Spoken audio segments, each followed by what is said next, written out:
For the best aerospace era, this is Mansplaining. Here is your host, Anthony L. Seeley. Ladies and gentlemen, welcome. This is a first for the Mansplaining podcast. So far, you've only heard my voice and my AI flight attendant, which does the intros and announcements. Today, however, I am not alone. In addition to the Mansplaining 7 series, I will have bonus episodes, which I'm going to call extra sections, where I host a guest who are also aerospace enthusiasts. Our guest today is a former musician, radio DJ, longtime airline veteran, aviation enthusiast, and B&A Nashville International Airport legend, Mr. Jeff Lester.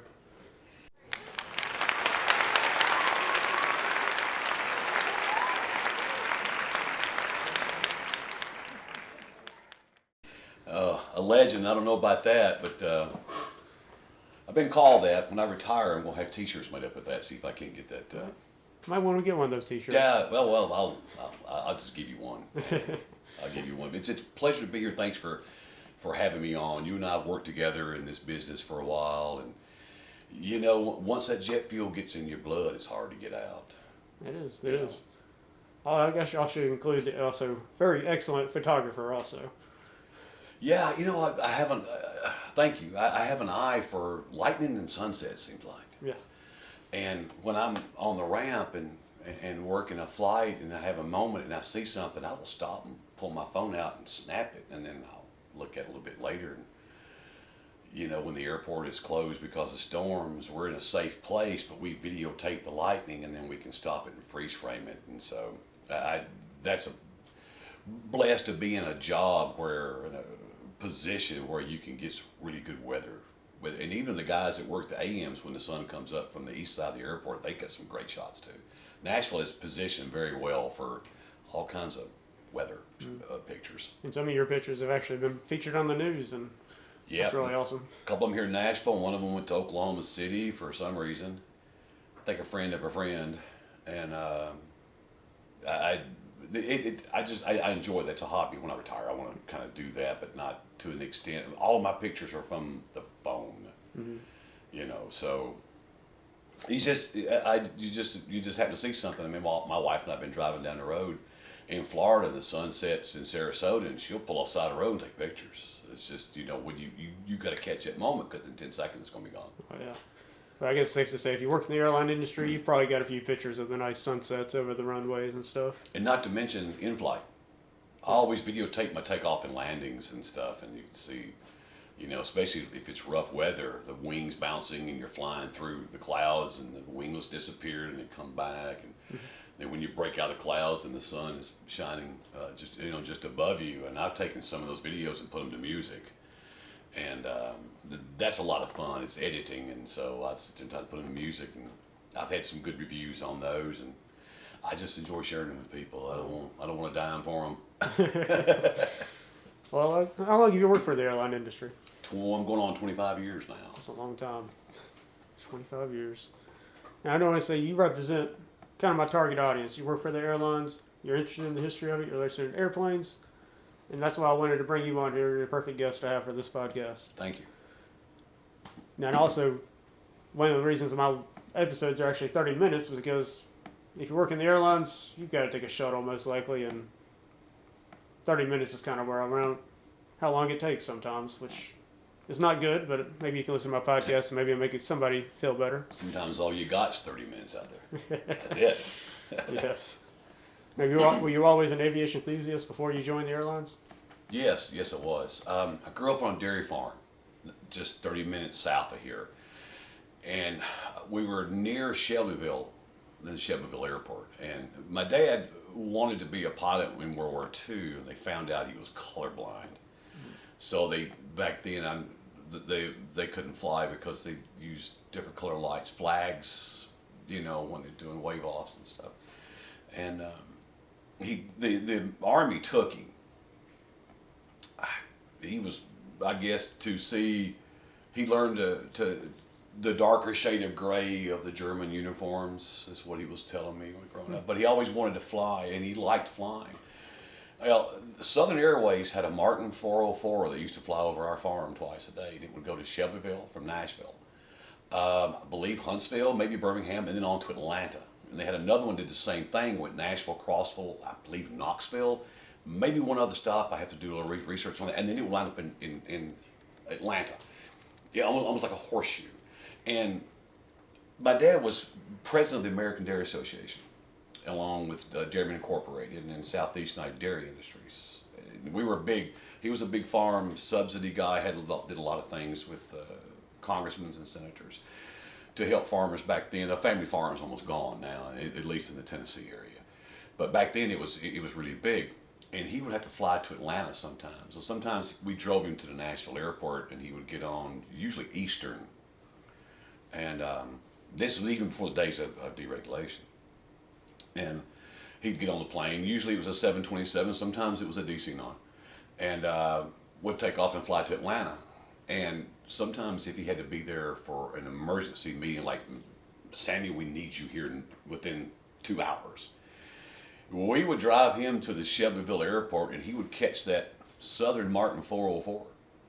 And they would drop the stairs down from behind the tail in the back, just like the 27s and the MDs and the 9s have. And they throw 2 or 3 boxes of freight, some mail, and my dad on the plane, and off he'd go. And he loved flying props anyway. One of his favorite planes outside the 727 is the Lockheed 188 Electra. Loved that airplane. I have heard him on the phone change his flight from a jet to that airplane, going to Cleveland, just because he wanted to fly on the big props. Wasn't a big fan of the Connies. He flew on one Connie, didn't like them, but he loved the Electras. And that's one of my favorite planes as well, the Electras. Yeah, I just like the way they look and they built. That sound, there's no other sound to me like those big Allison engines. You know, it's just, you hear that, you just go, oh, I know what's in town. All right. And I became an enthusiast by watching the planes come and go. And we'd go to air shows and stuff. And he would take us on family trips to coincide with his business. And we always flew. And my first jet plane ride was a 727 American Airlines from Nashville to Knoxville to Dulles. I was 5 years old. I remember that. I remember the logo on the tail and everything. And I said, man, I want to be a pilot, or at least work in this industry somehow, some way, if the family farm doesn't last. And when that finally went to where it was not a moneymaker anymore, and we had a pretty big farm, I got involved in a little bit of radio, which led to my job in aviation. I was an aviation reporter for Metro Networks. I did the air show circuits. Made a phone call one day to a recruiter, and got my job 30 days later. This is almost 25 years ago. So that's how I've had a full-time job since I was 9 years old, Anthony. Wow.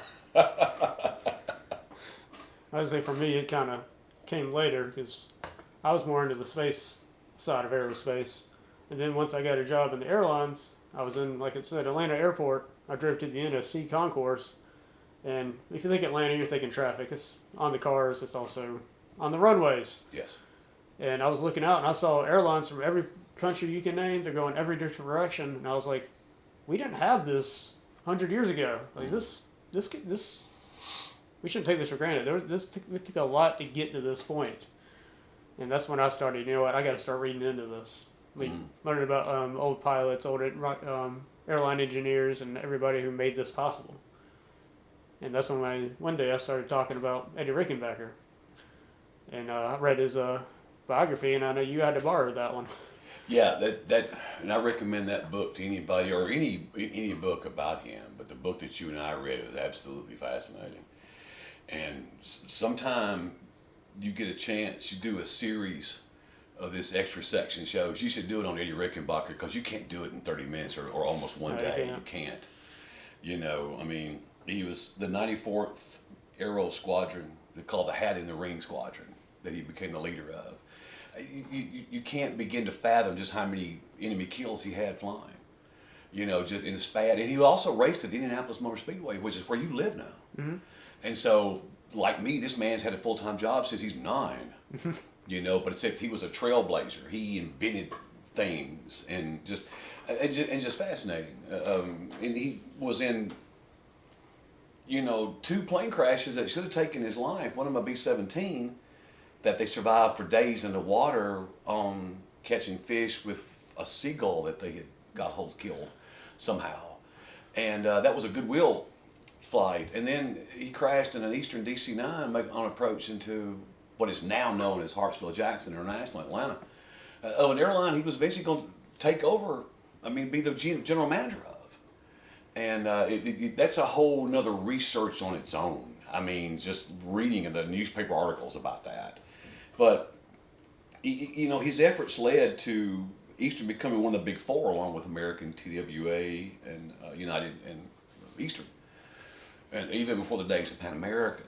And that's a whole nother show in itself, the Juan Trip and the evolution of the 747 and the Pan Ams.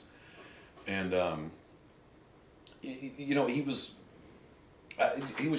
fascinating. I mean, he was a pioneer in aviation, even with the Wright brothers.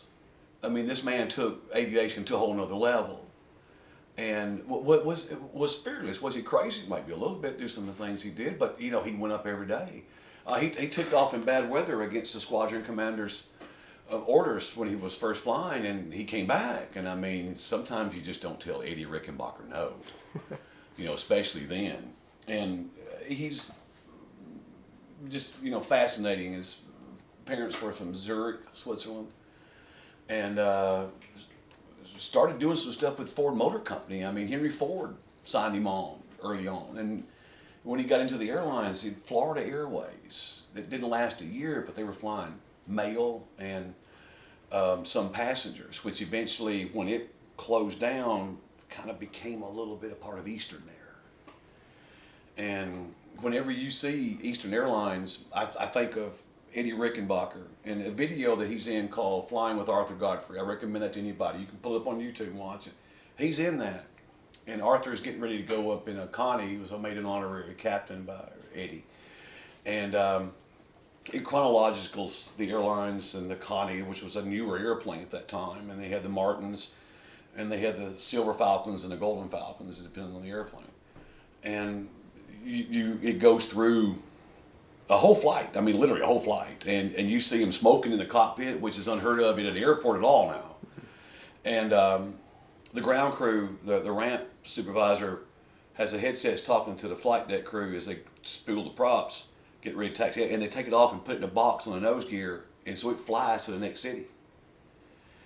Back then they made things to last. Some of the headsets we have today would not get off the ground. But I find that fascinating. When Eddie Rickenbacker's in this, he flies, and SPAD flies over there, he taxis up next to Arthur Godfrey and the Connie, and it's Eddie Rickenbacker with his famous logo with the hat in the ring. And that really got me interested in Eddie Rickenbacker when I saw that video. And you and I discussed it sometimes in length in Nashville. And I recommend that reading for anybody. You find somebody, you find different resources and different things, but man, get one of those books and go to one of the aviation history websites to know that you're getting the straight story on this. Because there's 1,000 things that they're, how much are believable, I don't know. Some of them are a little bit true, some of them are not. But you go to any of the websites that's aviation history, Wright-Patterson Air Force Base in Ohio. I think I pronounced that right. Wright-Patterson, yes. They have good resources, and you can't talk enough about Eddie Rickenbacker. I mean, I just did 8-10 minutes on him, Yeah. And I just touched on part of his life. Yeah. Read up how many kills he had in World War I, and heck, he wasn't done. He said, I want to fly for a living. And I have a die-cast model of, not his, but an Eastern DC-3 in my collection. And the postcard of that airplane, when it was parked at the old Nashville terminal many, many years ago, which is still there, but it's an office building now. And it's just him being a part of aviation history and then bringing up Eastern. And, you think about the big four, and then you throw Pan Am in there, and look where we are now. And there's so much aviation history, not only in North America, but around the world, that anybody who's an enthusiast or wants to get interested in it, hey man, hang on, enjoy the ride, because you'll find a lot of things. And go to the libraries and check out books about aviation and read them, and then it'll pique your interest to go to Amazon or to any of the bookstores and see if you can find them. And that they're fascinating. Magazines, Airways Magazine. They use a great magazine back in the day, Airliner. It's no longer around now. That was edited by the great John Proctor, who took some fabulous pictures. And I talked to him at many airline convention shows. And that was a real fascinating historical thing. to read, and it was always good because the airlines coming out with new things, and then past airlines. And Airways, I want to say they're still out there.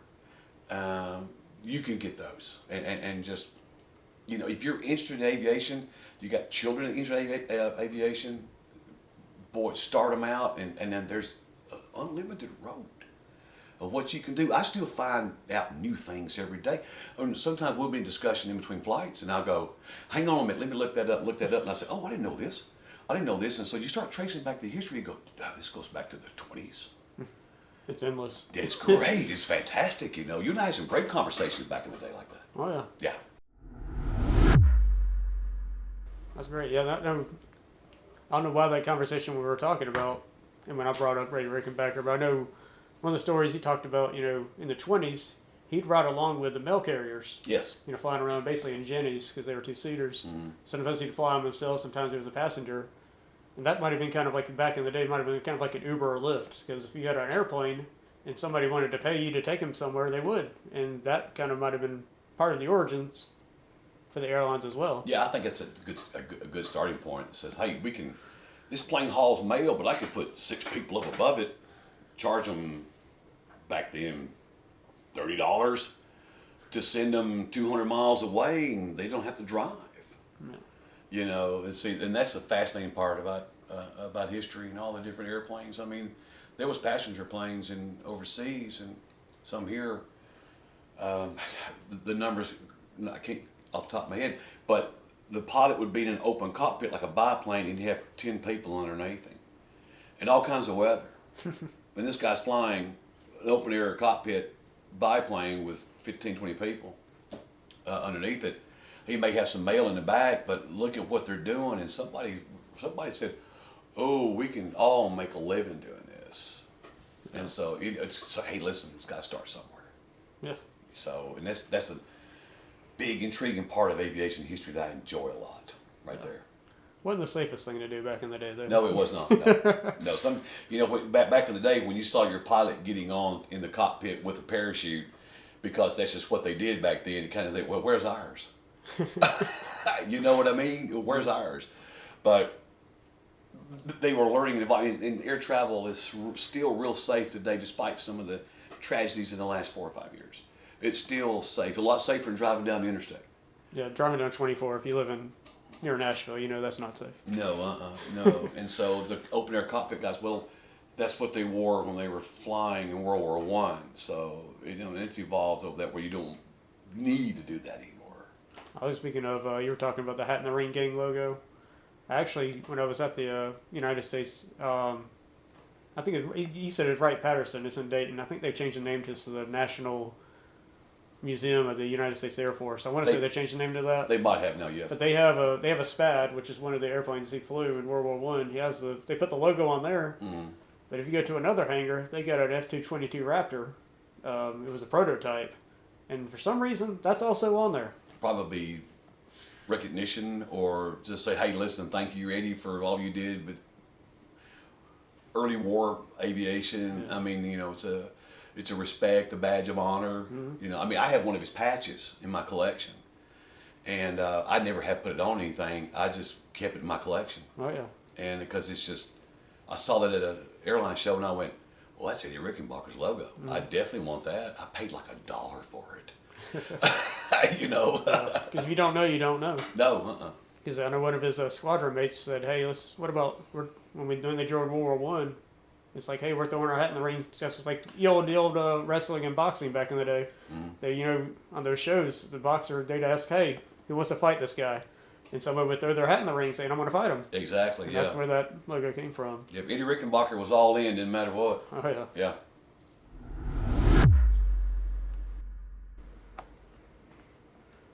I guess I should tell everybody right now, we're in what you call your hangar here in your basement. You've got a lot of memorabilia here, a lot of airplanes, even got a really awesome looking propeller over here. And I want to talk about people in general. They've always been fascinated with transportation. Like even way back in the day, Native Americans made toy canoes out of wood.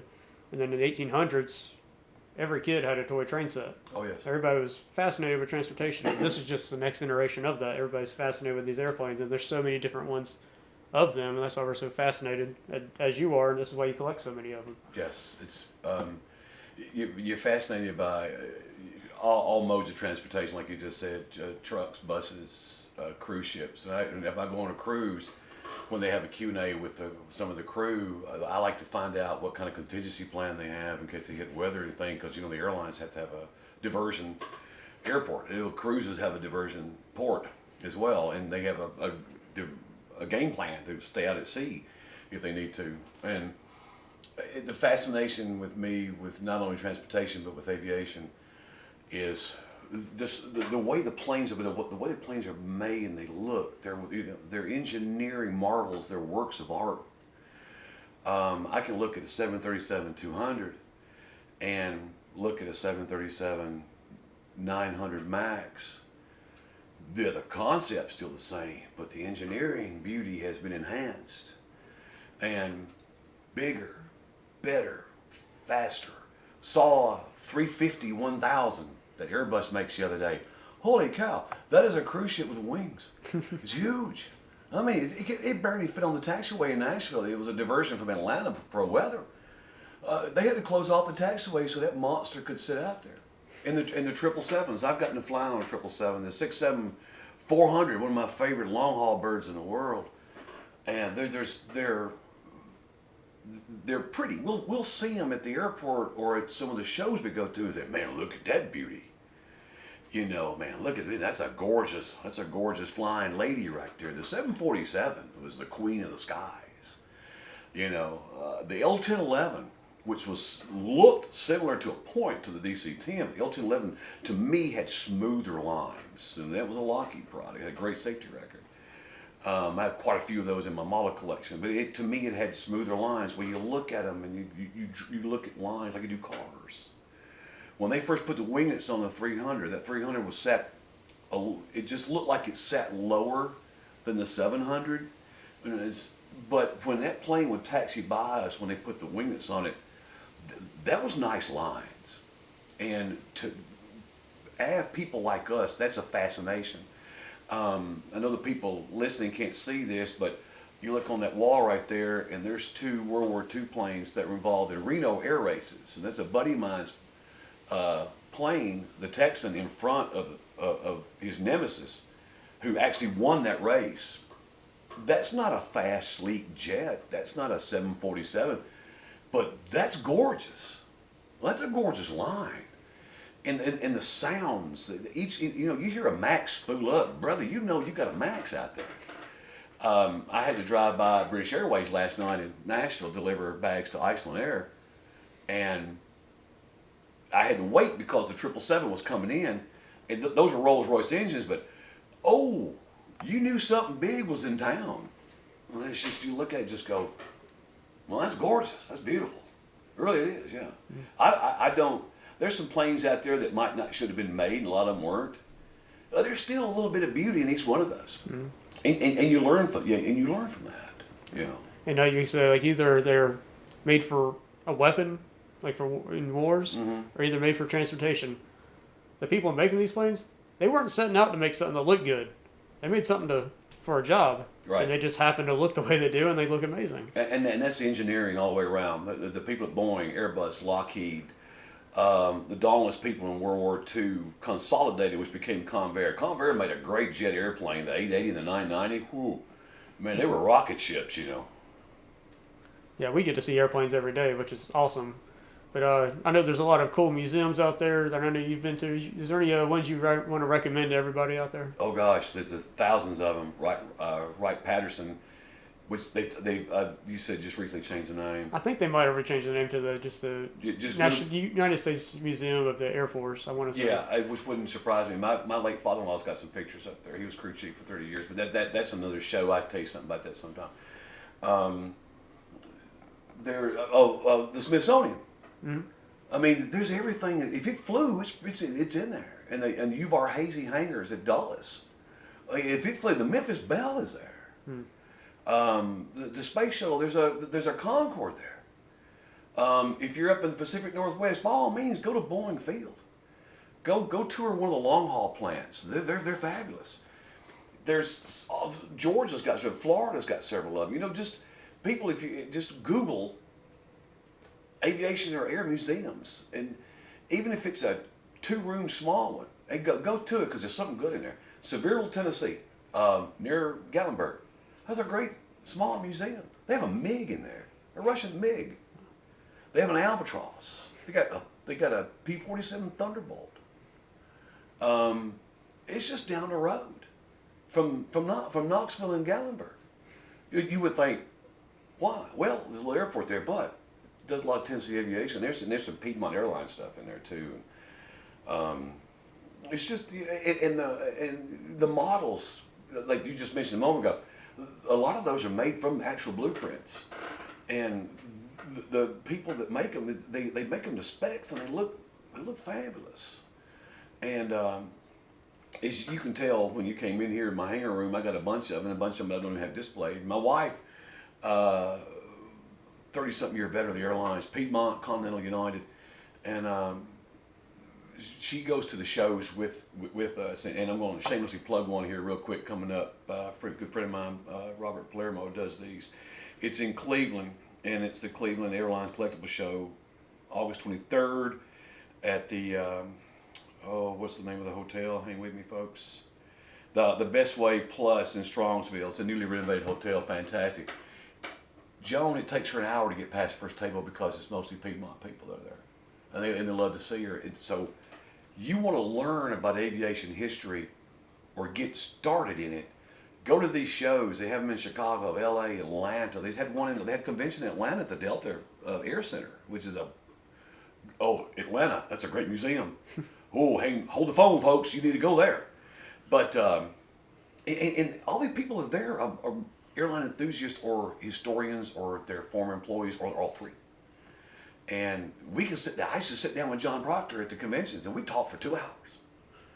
You know, and you can come up and get your kids involved, your wives involved. Just if you want to learn something about aviation, by all means, go there.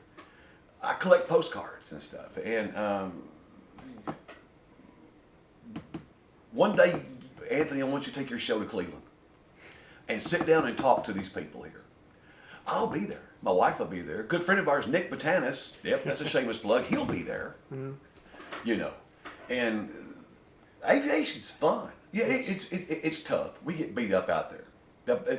Passengers lose their patience, and when us people below the wing don't see that. We see them with their 99 overweight pound bags with broken zippers. That's the frustration we get, or working 3 or 4 flights back to back. It's 110 outside. Poor people above the wing, when a flight's canceled, it wasn't them, and people screaming at them. We've seen it on videos all the time. Folks, please give those people a break too. Mm. You know, they're trying to help you as much as possible, and their frustration level is the same as yours. They want to get you out of the airport into where you're going. And yeah, pack your patience. Old cliche, but it's just got to be done that way. And everybody gets frustrated. Just take a step back for a second and go, this is not this customer service agent's fault or supervisor. It's not. It's like screaming at the waitress when your steak's not cooked right. No, she didn't cook it. She just brought it to you. And it's just, Anthony, you know this, wasn't anybody's, traveling is stressful. Mm. Airports are stressful. Ever since 9/11, it has not been the same. It's not been the same at all. And it's stressful on the businessman, the casual flyer, the family of 4, taking the kids in little suitcases in the car seats, all the way through all these busy airports, and then getting on the airplanes, and you have to gate check your stuff, and you say, Lord, let my stuff get there. And Lord knows we try. Every now and then we don't get it all there, and I do humbly apologize and feel bad about that. But they don't have a stress-free trip until they get to where they're going. They got all their belongings, and you got to give them some leeway. Just go, you know, hey, my wife and I, we travel very well together, and sometimes I'll just go, and she'll say, it's all right, or she'll go, it's all right. But that's just, we understand the business. But I see so many people, I just want to go over and say, hey, can I help you? I know what you're going through, you know. And it's flying is not as fun as it used to be. Being in the airplane, in the air, takeoff, landing, that's fun. getting to and from, well, that's a real pain in you know where. And that's just the world we live in. It's probably not going to change unless you fly into Cody, Wyoming, which is a hallmark airport. They got 3 flights a day, and they have a deer and an elk in the front. Mm-hmm. You know, that's a great little airport. I love that airport. But you fly into Nashville, which is a destination to see JFK, O'Hare, Atlanta, where you're from. You know about, hey, it's a whole nother animal. It's just, boom. Yeah. You know, you just got to pack your patience. And folks, if you have a late flight, don't sit in the bar too long. Get you something fun to drink, something to eat, some water, a cup of coffee, and then go back out and sit by your gate. Don't stay in there because you will not be traveling.